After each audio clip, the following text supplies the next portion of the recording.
अद्वैतामृतवर्षिणीं भगवतीम् अष्टादशाध्यायिनीम् अम्ब त्वामनुसन्दधामि भगवद्गीते भगवद्भीषणीम्।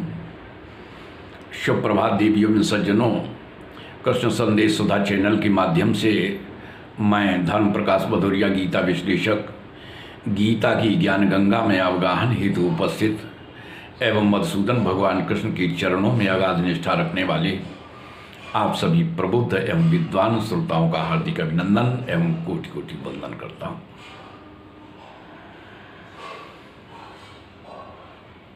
पिछले वीडियो के माध्यम से आप लोगों ने जाना था मधुसूदन भगवान कृष्ण अर्जुन को बता रहे थे कि ज्ञान के सदृश पवित्र करने वाला अन्य कोई साधन नहीं है, लेकिन जिसका योग सिद्ध हो गया है वह इस तत्व ज्ञान को अपने आप में स्वाभाविक रूप से प्राप्त कर लेता है। इसके आगे भगवान क्या कहते हैं उसे आप लोग बड़े ध्यान से सुनेंगे। विषय सचमुच बहुत ही ज्ञानप्रद है।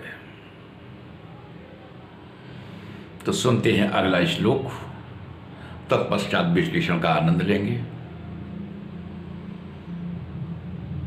तो भगवान कह रहे हैं कि श्रद्धावान लभते ज्ञानम तत्परः संयतेन्द्रिया ज्ञानम लब्ध्वा पराम शांतिम अचिरेणाधिगच्छति।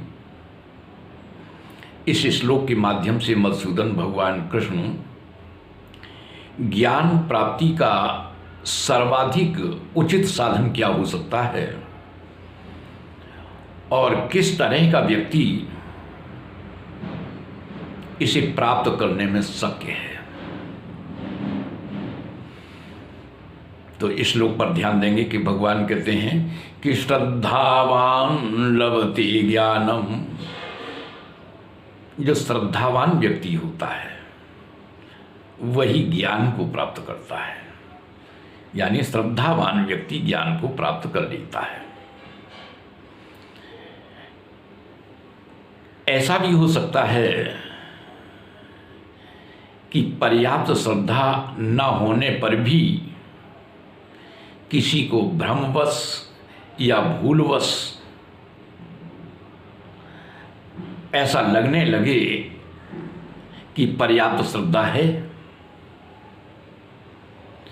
इसके लिए भगवान ने श्रद्धावान व्यक्ति की क्या पहचान है उसके साथ में दो विशेषण और जोड़ दिए। तो वह विशेषण क्या है उसे ध्यान देंगे कि तत्परः संयतेन्द्रियः। नंबर एक तत्परः और दूसरा संयतेन्द्रिया।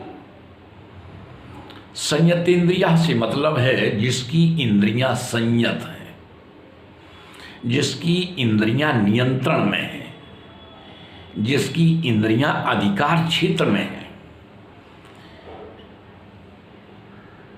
जिसकी इंद्रियां बस में हैं, या यूं कहें कि जो जितेंद्रिय है उसे संयतेन्द्रिया कहा है भगवान। और दूसरा तत्परः। तत्परः से अभिप्राय है साधनारत, साधनरत। जो अपने साधन में तत्परता से लगा हुआ है वह तत्परः। इस तरह का व्यक्ति ज्ञान को बड़ी सुगमता के साथ प्राप्त कर लेता है। और श्रद्धा क्या है? यानी परमात्मा के प्रति और अपने धर्म शास्त्रों के प्रति विश्वास रखना ही श्रद्धा है। परमात्मा से दूरी मानने के कारण परमात्मा का अनुभव नहीं होता, जबकि वह यत्र तत्र सर्वत्र विराजमान है।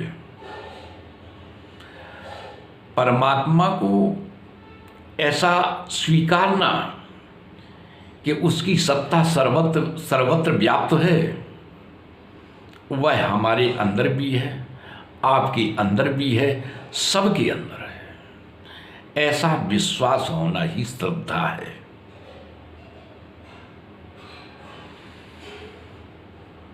सब कुछ परमात्मा की सत्ता से सत्तावान है। व्यक्ति परमात्मा की सत्ता से ही सत्तावान है, ऐसा विश्वास रखना श्रद्धा है। इस तरह की श्रद्धा रखने वाले व्यक्ति को श्रद्धावान माना गया है। अब भगवान कहते हैं कि जब श्रद्धावान व्यक्ति को ज्ञान प्राप्त हो जाता है तब क्या होता है? तो आगे भगवान कहते हैं कि श्रद्धावान लभते ज्ञानम तत्परः संयतेन्द्रिया ज्ञानम लब्ध्वा पराम शांतिम। जैसे ही ज्ञान प्राप्त हुआ तो उसे परमात्मा स्वरूप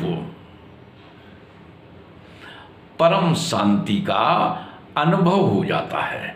अचिरेण अधिगच्छति, अचिरेण अधिगच्छति। अचिरेण यानी तत्क्षण, देरी नहीं, तुरंत उसे भगवत प्राप्ति हो जाती है। उस परमात्मा का अनुभव हो जाता है, उस परमात्मा का दर्शन हो जाता है। आप लोगों को हम स्मरण दिला दें कि पिछले दिनों जब इसी चतुर्थ अध्याय के 34वें श्लोक का जब हमने विश्लेषण किया था, उस समय भगवान ने उसमें भी 3 साधन ज्ञान प्राप्ति की बताए थे। और वह श्लोक था कि तद्विद्धि प्रणिपातेन परिप्रसन्नेन सेवया उपदेक्ष्यन्ति ते ज्ञानम ज्ञानिनः तत्त्वदर्शिनः। उस समय भगवान ने बताया था अर्जुन को कि तू तत्वदर्शी गुरुओं के समक्ष जा और विनीत भाव से उनकी सेवा कर। और सेवा करने का परिणाम क्या होगा? जब तू उनसे प्रश्न करेगा तो वे तुझे ज्ञान का सदुपदेश करेंगे। तो 3 साधन कौन कौन से बताए थे? प्रणिपात, परिप्रश्न और सेवा। लेकिन यहाँ पर ध्यान देने वाली बात यह है कि वहाँ पर निश्चितता नहीं थी।